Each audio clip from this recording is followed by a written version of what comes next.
છે જ રિપોર્ટ પર નજર કરી લઈએ. સહયોગી તૃપ્તિ કપૂરે આપણી સાથે જોડાઈ ગયા છે.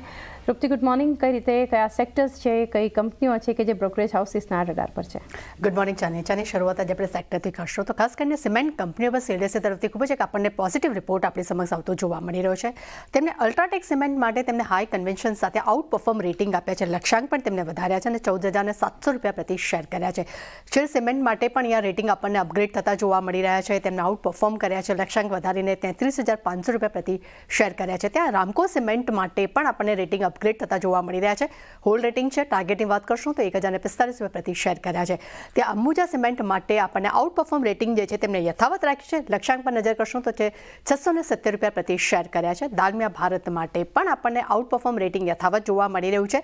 ટાર્ગેટ તેમને 2650 રૂપિયા પ્રતિ શેર કર્યા છે. પરંતુ ખાસ કરીને અલ્ટ્રાટેક સિમેન્ટ તેમને ખાસ પસંદ આવી રહ્યો છે. તેનું મુખ્ય કારણ છે તેમનું કહેવું છે કે કંપની જે છે ખર્ચ બચત પર અત્યારે પહેલ બનાવી રહી છે અને ખાસ કરીને ઓર્ગેનિક ક્ષમતા વિસ્તાર પર પણ તેમનું અહીંયા ફોકસ વધતું જોવા મળી રહ્યું છે. આ કારણસર તેમને અલ્ટ્રાટેક સિમેન્ટ અહીંયા ખાસ પસંદ આવી રહ્યો છે.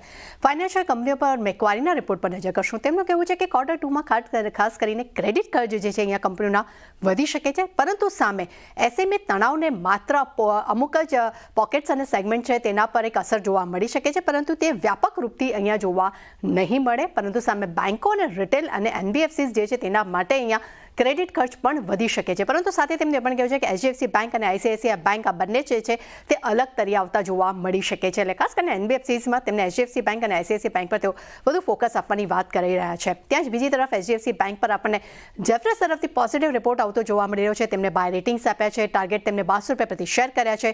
તેમનું કહેવું છે કે મેનેજમેન્ટને અપેક્ષા છે કે જીએસટી ઘટતી ક્રેડિટ માંગમાં હવે વધારો જે છે તે થઈ શકે છે. સામે ટેરિફની અસર છે તે બેંક અને આ સેક્ટર લોન પર ઓછી જોવા મળી શકે છે.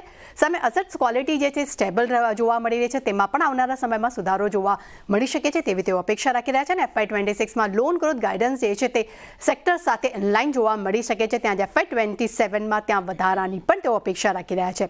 ત્યારબાદ પ્રેસ્ટીજિયસ ટ્રેડ પર નોમુરાના રિપોર્ટ પર નજર કરશું. બાય રેટિંગ રિપોર્ટ એમને યથાવત રાખ્યો છે. લક્ષ્યાંક તેમને 1900 રૂપિયા પ્રતિ શેર કર્યા છે. તેમનું માનવું છે કે મજબૂત વાર્ષિક પ્લસ હોટલ્સ પોર્ટફોલિયો જે છે તેમાં આ કંપની જે છે તે પેન ઇન્ડિયામાં એક હવે રૂપાંતરિત થતી જોવા મળી રહી છે. ખાસ કરીને FY26માં પ્રી સેલ જે છે તે 29,000 કરોડ પર જોવા મળ્યા છે. તે અપસાઇડ પરંતુ રિસ્ક જે છે હજી પણ અહીંયા એક્ઝિસ્ટ જોવા મળી રહ્યું છે.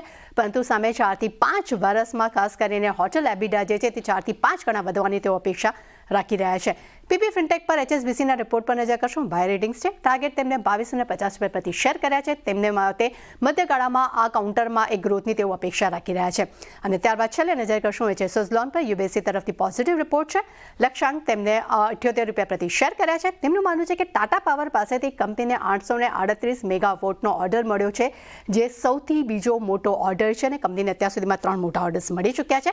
સુઝલોનને ટાટા પાવરનો આ એક ત્રીજો ઓર્ડર મળતો જોવા મળ્યો છે અને લગભગ આ 848 મેગાવોટના ઓર્ડર સાથે કંપનીની જે ટોટલ ઓર્ડર બુક જે છે તે 6.5 ગીગાવોટથી પણ હવે વધતી જોવા મળી રહી છે.